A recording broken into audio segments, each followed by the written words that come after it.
This is the Unholy Union, a podcast where you'll be subjected to highly offensive marital discourse. If you do not feel insulted during this week's episode, don't worry, we'll try harder next week. If you can relate to our ramblings, we want to be friends with you. If you believe that we take it too far or our mouths are too much for you, then with as much love and sincerity as we can muster, you can suck it. Welcome to the Unholy Union. I feel like we're going to start this episode and I'm going to sound like a stoner. The world is crazy, man. Well, yeah, we all know that. We talk about that once a week. At least, right? Today is all about headlines. Yay. And shit is fucking nuts. Yay, the world's on fire. It's what it feels like. And honestly, we're not even diving that deep into a lot of the dumpster fires. But let's start with a little story related to us and our family before we get to those crazy headlines. I feel like it kind of plays into it a little bit. So this week, our daughter had a couple of friends over at the house and they were listening to music. Yes. And one of the girls is about a year older than our daughter. She comes out of my daughter's room and says, they're listening to music and singing along to the song, and it has a cuss word in it. And I told them we shouldn't play that. And I said to this little girl that it was a song that our daughter listens to with you. Yes. And it does have a cuss word in it. And if it makes her uncomfortable, we can ask them to turn it off. Well, the little girl decided to go home, and that's fine. Yeah. That's her choice. Yep. They kept playing the song over and over again. And I looked at you and said, is this wrong? Is it wrong for her to be listening to a song that has a cuss word in it? Well, at her age, she's currently 8 years old. Well, in my opinion, it's not a song that the cuss word is used in a derogatory way. Right. They're not calling anybody that. It's a hype song. Mm-hmm. And it's Escape to Fate, One for the Money. That's the song. Mm-hmm. And he just says, are you ready, motherfuckers? Mm-hmm. And that's what the song says. It's not bad. I mean, okay, it's bad because it's a cuss word, but it's not derogatory as in like putting down women or saying something bad. I mean, it's just not. Right. Were they singing that part though? I think they kept saying everyone. Are you ready, everyone? I think is what they were hearing. Oh, well, that's I don't good. even know that they recognized, but still someone else, one of their friends recognized and was uncomfortable. So in that scenario, I feel like later on, we talked to our daughter and told her, maybe don't play that kind of music around this certain person. Take her feelings into consideration. Yeah, if she asked you to turn it off, then just play something else for a while. But the idea of doing this in general, it really stumped me. I'm like, obviously we cuss a lot. Everybody does. Right. And we try not to do it in front of her as much as we do on this podcast. Let me clarify. Yes. I mean, it happens, but to us, it's language, right? It's not something that we direct towards somebody else. No. It's more like, shit, I just hit my toe. Or Well, that's how this song is. It's not directed at people or someone. It's a hype song. It's like, are you ready, motherfuckers? Are you ready? Let's go. Right. It's a hype song. It's about them doing a show. Right. And I think to your point, context matters. Absolutely. So if, again, it's, something derogatory or it's something that is like, I don't know, inflicting pain or I don't know, whatever it is. Right. Those songs would be off limits and inappropriate. 100%. But something that's meant as, you're saying hype, something that's meant as like a hype song or... It's not directed at people or a person or whatever. And it is fucking raining outside right now. So I'm going to have to do some major editing. It's a good Florida storm out there. Yes. I would be surprised if it catches any of the thunderclaps that are bound to happen. Uh-huh. But yes, so context matters. I think like a song, I'm trying to think of other songs, like maybe Highway to Hell is another example. Yeah. We play that song. It's on Iron Man. It's, right? I think it's on Iron Man. The kids movie? Yeah. I think Iron Man is on Iron Man. I don't know if Highway to Hell is. I thought it was. But regardless, music like that where it's not, again, derogatory or directed at someone, context matters. I actually, and this is kind of where I'm going with today's episode, I actually felt like I had to look this up and make sure that we're not fucking up our kid. I'm not kidding. In today's society, it feels like I have to do this double check. Let me just look online. Yeah, but see, the problem with that is a lot of people, I don't know, too helicoptery for me. Mm-hmm. Like, I want our kid to be, obviously I don't want her listening to stuff that's way off the rails, but I want her to be independent, and I want her to know, like, have her own compass, if you will. Yeah. I don't want to, if she likes that kind of music, like it's a rock song. Right. If she wants to like that, what is she going to listen to? Right. All music has, it seems like 99% of stuff has cuss words in it. I mean, she likes bands like Skillet, which they don't curse. They're a Christian band. And she likes Taylor Swift. She likes Tay Tay. God help us. I'm not paying for concert tickets for that. We'll get to that. But then also Ryder Strong on Pod Meets World. Boy Meets World alum. Exactly. He has an 8-year-old son as well. And they actually just talked about this a few weeks ago, that he actually lets his 8-year-old swear at home because to him, again, the idea is just language. And as long as it's not derogatory or directed at anybody, to them, it doesn't hurt anything. And I agree with that. Yeah. Not that I would want our 8-year-old to cuss. No, I mean, she does on accident sometimes. Yeah. But well, I think what I've noticed is when she does cuss, she doesn't really know it's a cuss word. Right. Like she said, I think that the cat was attacking the dog one time. They roughhouse a lot. And she looked at the dog and said, "Stop being a pussy." And I laughed my ass off. And I'm like, hey, it's not good. Yeah. It's fucking funny. But that's not good. Stop being a pussy. Because the dog was getting wrecked by the cat. It's really funny.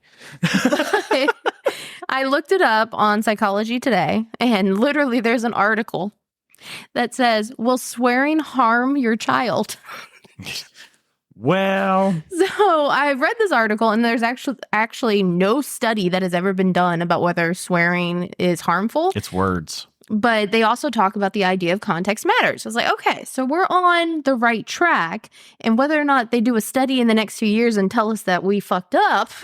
Well, I don't believe these studies anyway. They're impossible to do.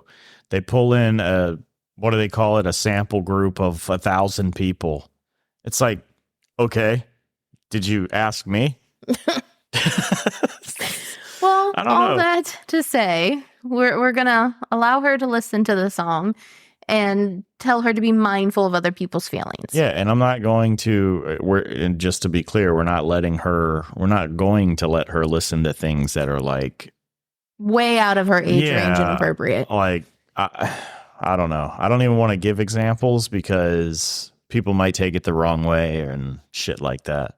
Like, Fuck the Police. Right. I like that song. But do I want her going around saying fuck the police? FTP. No. I don't. But like that gangster rap stuff where it's like I like that stuff. But I don't want her to listen to it and then repeat it yet. I don't even know if I'd let her listen to like some Boys to Men songs right now. Like, "I'll make love to you." Like that might be. Well, yeah, exactly. A little too much. So yeah, I think there's a line. There's a fine line of allowing her to listen to certain things. And yes, context matters. Speaking of context. Once I started going down the rabbit hole of researching articles about the swear words, you know how much crap pops up, like just random ads for stuff that's happening in the world and other articles. Rabbit hole. I went down it. Wow. Alice in Wonderland. You ready? Yeah, we need to do one on conspiracies, but continue. Oh, you have a friend for that. I know. So it's crazy times. We opened with this and things are just getting crazier. And I had to fact check myself on the internet and then did this rabbit hole. UPS has authorized strike for their union. What do you mean they've authorized strike? So they said, go ahead. You don't have to come to work. The union voted that in the next 2 weeks, if their demands are not met for higher wages, they're going on strike. So UPS said, go fuck yourself? No, UPS and the union of UPS workers are in negotiations about wages. Right. Okay. If in 2 weeks the wages are not met, the union goes on strike. Okay. Are you ready for another supply chain issue? Yeah. I mean, sure. Yeah, that's where we're heading in my mind. But that's not all.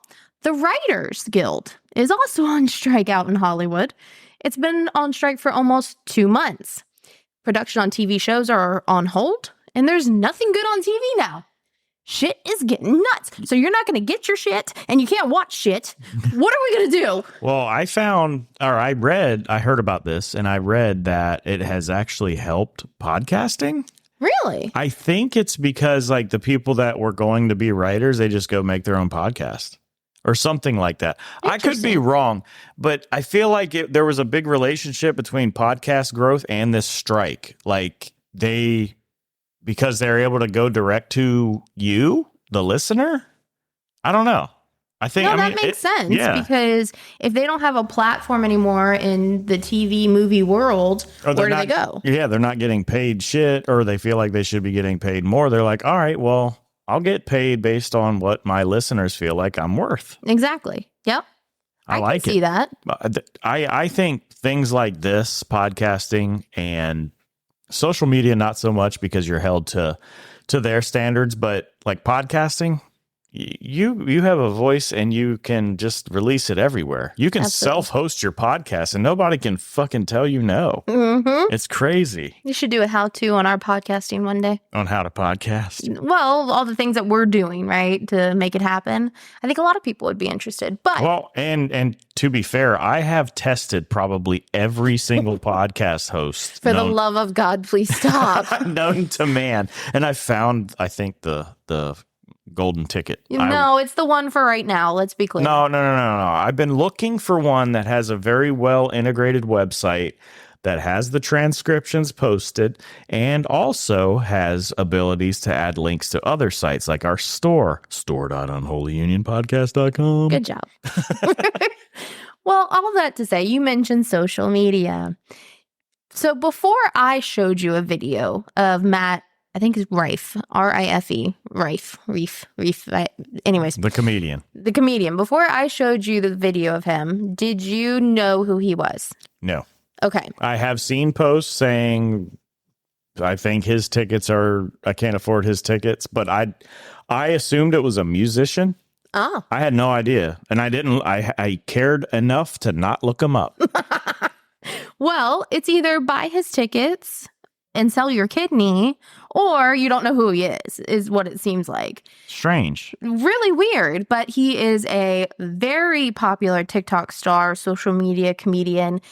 He's kind of attractive, says the people out in the world in social media. And they say that his crowd work is amazing. Like, he never misses a joke. And if you watch his videos, he is funny. Yeah. Like, I laugh. I think he's hilarious. Right. But he broke Ticketmaster. You know who else breaks Ticketmaster? Tay-Tay. Tay-Tay. Yeah. Like, he is on this level now from being a social media TikTok star. Yeah, but is it? I don't know. I feel like Ticketmaster is digging their own grave and they bought extra shovels. They couldn't handle Taylor Swift, obviously. I think she's under lawsuit with them or something. Really? I think so. Oh my God. Don't quote me on anything I say, please.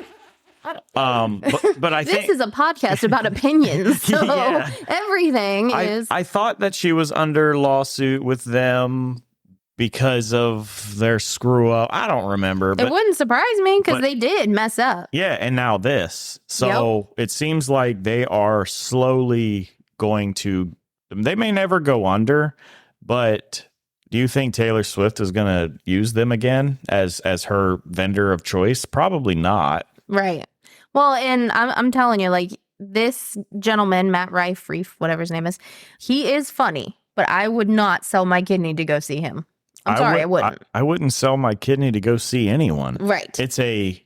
We always talk about memories and stuff, but first off, I'm going to remember that my kidney's missing. And every time you pee? Yeah, I'll remember that Yeah, the comedy show that I just saw and sold my kidney, the thing that I'll remember is that I sold my kidney. It's not going to be that, oh man, that dude was fucking funny. I'm glad I sold my kidney. It's going to be like, holy shit, I got to pee every 5 minutes. Well, even though Matt Rife and his kidney selling tickets are pretty high up there, I mean, they're over $250 that I've seen for like meet and greets and things. Well, like Kevin Hart was way higher than that. Agreed. But guess who's even higher? Who? Someone who has actually impacted an entire country's inflation rate. Who? Beyonce. Oh, she's higher than that? Holy shit. Listen to this. Beyonce's tour impacts Sweden's inflation rate for an entire month. Why? How does that happen? How does someone going on tour, singing, putting on a show, impact an inflation rate for an entire country?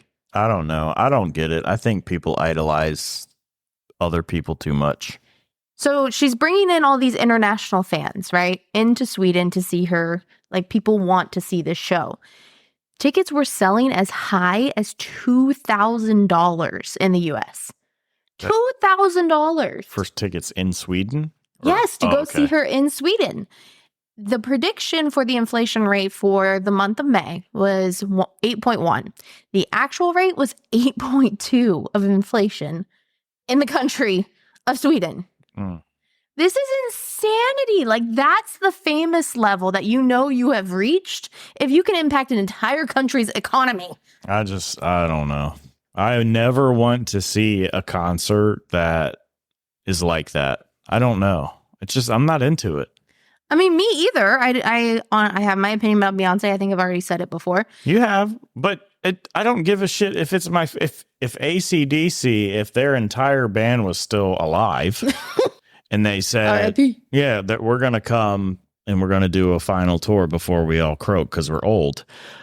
I'd be like, yeah, I really want to go see them. Maybe lawn seats or nosebleeds kind of deal. Yeah, I'd rather do that anyway. That's where the fucking party's at. Would you do it for $2,000? No, Dear absolutely Lord. not. I'd rather go on a fishing charter and spend an entire day out in the deep blue than go get into an arena with a bunch of stuffy, smelly people sweating their ass off in Florida. Mm-hmm. Yeah. But I guess, like, to me, that is the ultimate height of your famousness. Oh, yeah, I mean, Like, how can you be any more famous than that? I don't know. That's insane. Well, what's weird to me is I just don't feel like she's that famous, I guess. I mean, obviously she is. She's, the number one singer in the world. You don't see her often on, like, the news, I guess. No, we don't see her often on the things we look at because we don't like her. Well, I don't really watch. We don't seek those things, and our algorithms don't show it to us. There's a spider. I squished him. You're just so interested. The famous stuff. I don't know. I don't like that people idolize other people so much that they'll spend $2,000 just for tickets, and then how much does it cost to fly round trip to Sweden And then get a hotel and then eat there. buy they're buying merch, shit like that. I don't know. I'm not into that. I'd rather, that's not a memory that I care about. Mm-hmm. Like, I've been to concerts. I love concerts. I've been to fucking Ozfest. Mm-hmm. Almost passed out there because I was sweating my ass off in the heat. And you were also 110 pounds wet. Yeah, 110 pounds wet. I'm pretty sure I drank the night before and I had a hangover. But it was awesome. It was fun, but it cost me $50. I was lawn seats. It was $50. Uh-huh. And it's a memory that I won't forget. I'm not spending $2,000 for that, though. It's not happening. Yeah. I'm not into it. Well, the craziness continues. Shall we go to the next story? Yes, please. John Gotti III. Who the hell is this? And Floyd Mayweather, the exhibition match. Oh, yeah. That turned into a brawl. Things got heated, apparently. And it sounds like it's gaining a lot of attention. Joe Rogan commented on the fight and basically said that he thought it was stopped due to a lot of holding. He thought the fight was stopped due to a lot of holding. The referee stopped the fight. Yeah. John Gotti responded and said that it was actually because they were doing a lot of shit talking. So things were getting really heated, a lot of shit talking happening. The fight gets out of hand and both camps jump into the ring and start throwing hands. Yeah, I don't get it. It's an exhibition match. Right. Well, now they're actually talking about a real rematch. Well, so here we go. Mayweather shouldn't fucking tarnish his record. I hope he's a fucking savage. I don't give a shit. A lot of people don't like him. Well, yeah, he's a cocky motherfucker, yeah, but for good reason. Yeah, I mean, the dude is a fucking savage. Mm-hmm. He's an artist. Yeah.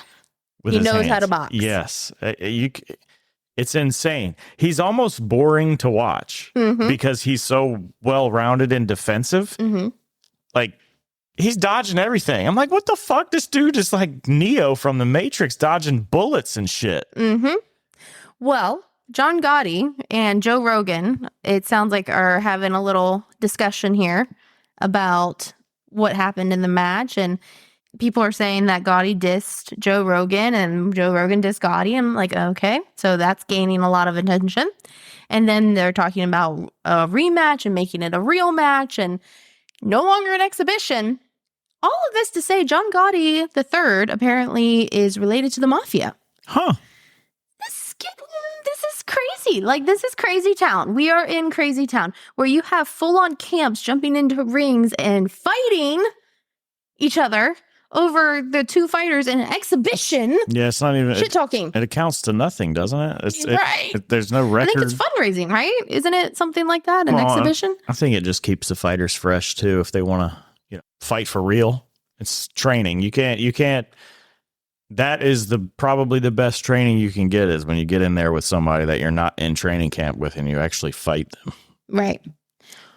Well, to put the cherry on top of all this, McGregor. Yeah. So Conor McGregor knocked out the Miami Heat mascot. Yes. The mascot, everyone working there, I should say, knew that this skit was going to happen. Right. They knew it was a skit. What they didn't know is that McGregor wasn't going to pull his punch. And he sent the mascot to the hospital. No critical injuries, mascot's fine. Everyone's laughing and making jokes, but now they're calling for an investigation. Then, at the same event, a woman is now accusing him of sexual assault. Yeah. He is constantly getting in trouble. Yeah, I know, but okay, let's start with the mascot thing. Okay. He punched the fuck out of that mascot. It was a good one. He did it twice. He punched him when he was down, too. He knocked him off his feet, and then he moved a couple feet. Like, it was a good fly. And then he went up to him when he was down, and he punched him again. And then he sprayed him with Tidal. Yeah. The sexual assault thing. So I read a couple of things on that. Mm-hmm. I read that the woman elbowed him to get away. Uh-huh. And I'm thinking to myself, this is Conor McGregor. Right. Would an elbow stop him? He's a fucking MMA fighter. Right. Well, I'm honestly wondering if he was on something at this point. He was considered one of the best in the world at one point. But I'm not discounting and saying it's false. Yes. I'm just saying you have to look at it. Until you find evidence to not believe. Well, and you also can't just say he's guilty right off the bat too, because then everybody can be guilty if somebody decides that they're mad at you or something. Right. You got to remember, something happened. There's two sides in the truth. Something happened. Exactly. You got to remember, this dude has a huge target on his back. He's I think he might be a billionaire now because of all the shit that he's into, like the whiskey stuff he sold, his UFC sponsor, all that crap. The dude has a ton of money. He's notorious for getting into shit. Yep. So he's kind of an easy target to make people believe that, yeah, he probably did that. Well, seriously, I'm wondering if he was on something because I don't know. Why didn't he pull his punch? And then this happens. The same event, like the same thing is what was he doing that night? Who was this person? Because I watched the Netflix special, and it was amazing. Like all about Conor McGregor and the corner he's churning and the family life he's building. Like, the person that I'm seeing in these headlines right now is not that person. Yeah, but one is, I mean, I'm not saying it's fully scripted, but it probably is.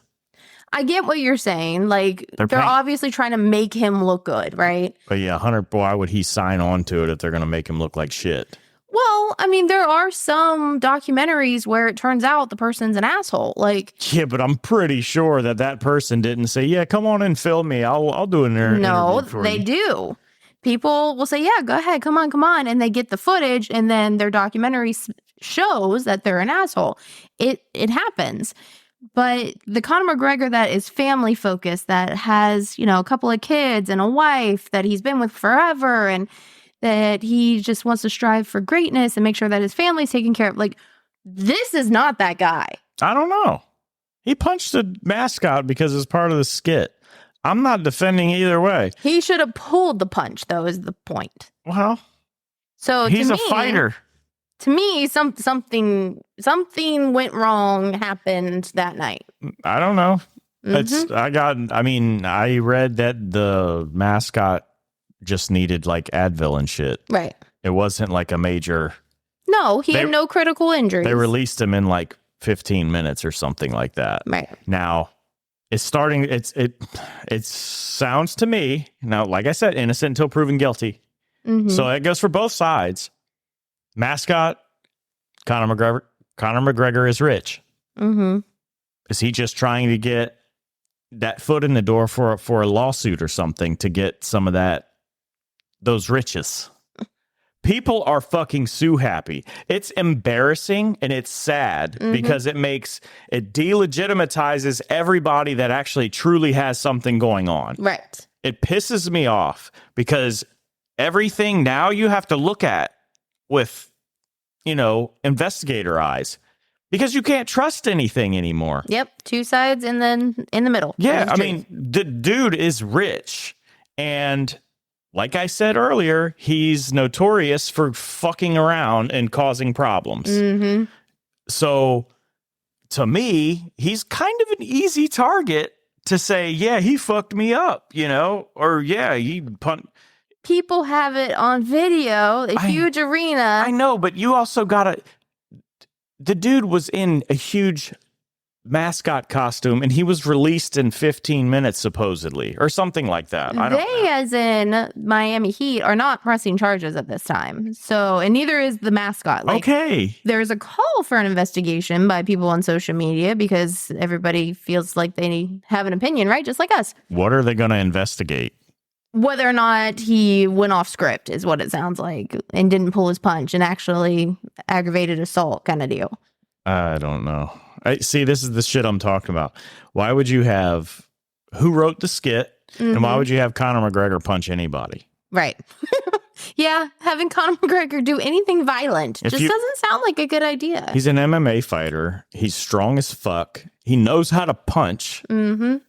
And, I mean, we all know he's punched people for less. He punched that old dude in Ireland or whatever for saying that the Russian guy clobbered him or whatever. Khabib.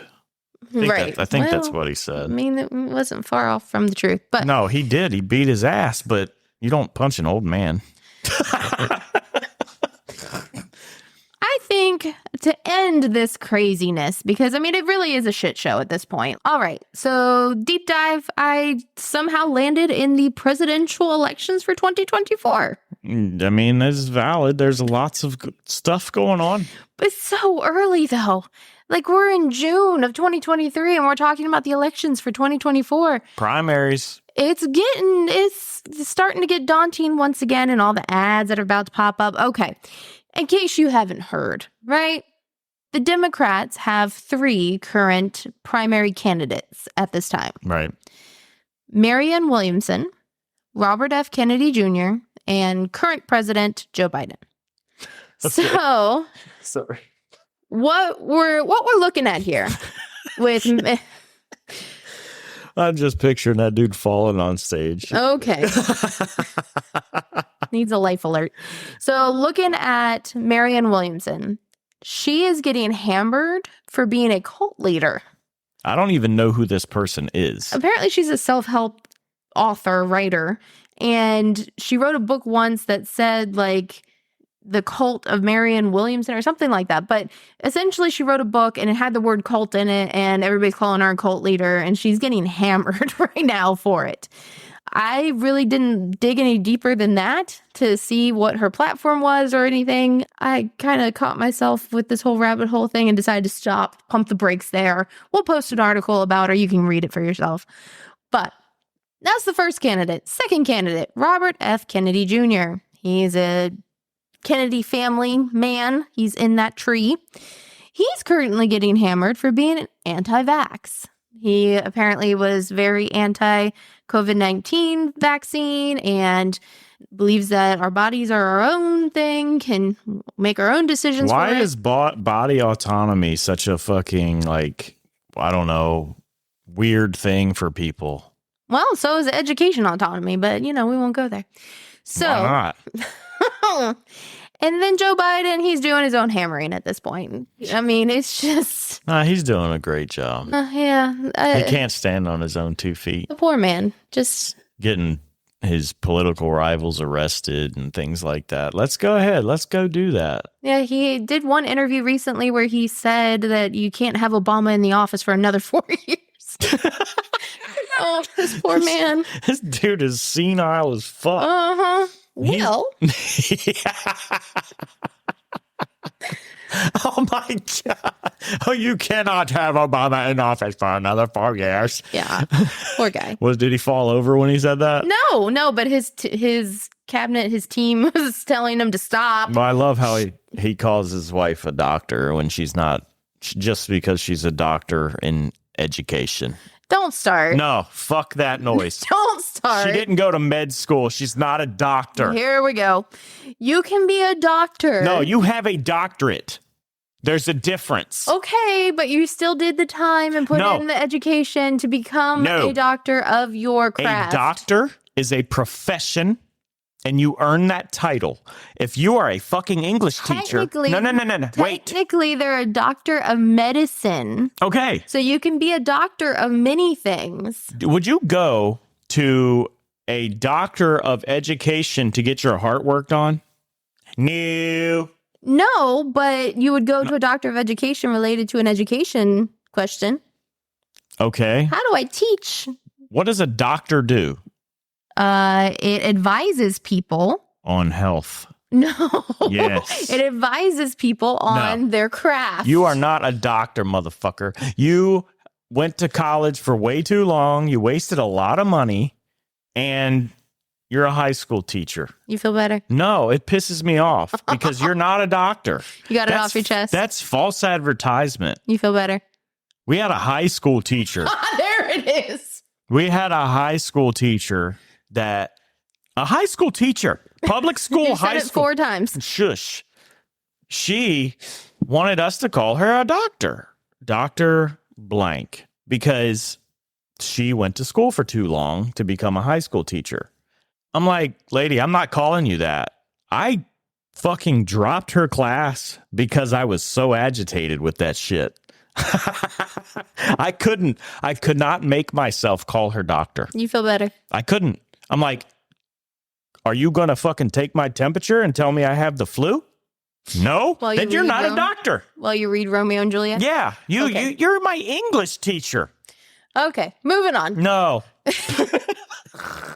So on the Republican side of all of that, there are currently, get this, 11 primary candidates. And that's because Trump is currently, getting shit on. Oh, he's still one of them, though. He's still one of them in the list. Of course he is. But when people smell blood, that's when everybody starts jumping in and trying. There will be blood in the water. Yeah, they're trying to get in there because one of the other candidates is weak. One of the supposed strongest candidates is showing weakness. Well, listen to this list. I thought it was kind of interesting. So Donald Trump, former president, is one of the candidates for primary for the Republicans, as well as Ron DeSantis. I think most people know that by now. Florida governor. Whoop, whoop. We love Ronnie. Most of the time. Most of the time. Most of the time. All the time. Don't agree with him all the time. Like what? Most of the time. Moving on. Tim Scott.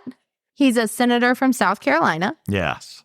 Glenn Youngkin. He's a governor from Virginia, but our old home state. Yeah, well, we fled that shite hole. Yeah, but it turned red after we left. Interesting. So Mike Pence, former VP. I don't see how he is going to become anything because of he essentially stabbed Trump in the back. Well, that, and he is very extreme in his beliefs. Like, there is no wiggle room. So I don't think he's not going to get enough support from the GOP. Well, he's not going to get support from anybody that liked Trump. Yeah. 100% because he, like I said, he stabbed Trump in the back. Yeah. Moving on. Ted Cruz, senator from Texas. Is he ever going to stop trying? I think, I like Ted Cruz. Now, he's very well-spoken and he's got a decent platform, in my opinion. Mm-hmm. But I don't know. It's something about he's very snivelly. I don't know. He kind of looks like a used car salesman. Yeah. He's like almost like a slimy person. I don't know how to explain it without like dogging him or anything. I have never been impressed with him in the primaries, and this will be the third one that I've seen him in. No, he's a very well-spoken person, and he's a great senator, and he's a good debater. I think because he's like a legal person, smart guy. I think he would be better on the Supreme Court. And he should, if he ever was to be nominated, just take that, dude. That's a lifetime position. Right. Well, the next person is Nikki Haley or Haley. I'm not sure which one. Thank you. Former ambassador. Yeah. I'm curious about this one. I, again, didn't dive deep on anyone's platform, but I will be curious about that one to see if anything comes from it. Then Mike Pompeo. Yeah. Former Secretary of State. Yep. Greg Abbott, governor of Texas. Rick Scott, senator of Florida, and Tim Cotton, senator of Arkansas. Tom Cotton or Tim Cotton? I have Tom Cotton, but maybe I'm wrong. No, it's Tom Cotton. You said Tim. Oh, did I? Yeah. Whoops. Tom Cotton, senator from Arkansas. Yes. we'll cut when I said Tim. Okay, so common theme amongst all those. A lot of them are from the South. Yeah. I found that very interesting. Except Trump. Well, he's not... He has never been a representative of a state. He's never been anything other than president. Right. But everyone else is, well, I guess Nikki Haley too. I'm not sure what that person's background is. I'm pretty sure she was something North Carolina, I think. Oh, yeah? Yeah, or South Carolina. I can't remember. But I don't like her either. I guess I never really looked at the candidates where they were before. I mean, I know Ted Cruz. I know, Glenn Youngkin, but to see it laid out this way and actually look at it, a lot of them are from the South. Yeah, but where, like you just said, where are they truly from? Just because they represent a certain state, that doesn't mean that's where they're originally from. True. But again, I think I will be curious if Nikki Haley does stay in. I will be curious to dive into that platform, as well as Robert F. Kennedy Jr. I am very curious about his platform. I like him. He's I watched an interview with him. Well, he was on Joe Rogan recently, and I listened to that. I was impressed. I am not a party line voter person. No, I could care the fuck less what letter you have. It's your platform. Yeah, period. 100%. And I like that dude. He is very anti-government control. I mean, being anti-vax is now. Or being body autonomy is being anti-vax now, I guess. Mm-hmm. But he's very anti-government, telling you what to do. Right. He's like just like his uncle. The Kennedy platform seems like it's still instilled in him. Rein it in. Yeah. Rein all this power in. From what I know, he's quite into the capabilities of Bitcoin. Interesting. because he doesn't like government having all this power over money, which is what they do right now. They can fucking print money out of thin air and make your money worth less. So he's all about things like that, which is interesting. And he's got a lot of support behind him because of all this stuff. It's weird. Now, I think as we get further into primaries, I mean, we are really freaking early right now. But to see his platform build out, I will be very curious. I like him so far. I don't like politics. I absolutely freaking hate it. But I try to at least be somewhat informed. So A, here's your list. Congratulations. Now you know. But B, start diving into some of these platforms with me and we can really get to know these candidates. Well, you're supposed to get to know them, especially if you're a voter. Yep. Don't just vote because they have an R or a D next to their name. That's dumb. Well, and don't vote just because it's a Kennedy, right? Like, No. A lot of people like the Kennedys, but vote based on platform. And I'm going to be very curious as we dive into primaries and get closer to everything, what's going to happen here. We've got 11 candidates on the Republican side right now. That's a lot. Yeah. I'll be curious to see what the stage looks like. I know who I'll primary vote for on, for the Republicans, because I tend to vote R. Just because I am like body autonomy. I'm not into vaccines, untested vaccines. We like smaller government, get rid of the IRS, please, dear God. Yes, things like that. I mean, which Robert Kennedy he's into that too. So, but I am pretty sure I'm going to be primarying Ron DeSantis. I don't want him to go. I know. But yeah, it'll get interesting, I think, the closer we get to, and we'll see who's on stage. Yep. All of that to exit out on the crazy world we live in. Yay. Everybody stay positive. Enjoy your wonderful life. That's on fire. This is fine. This is fine. It's what you do with the things you love.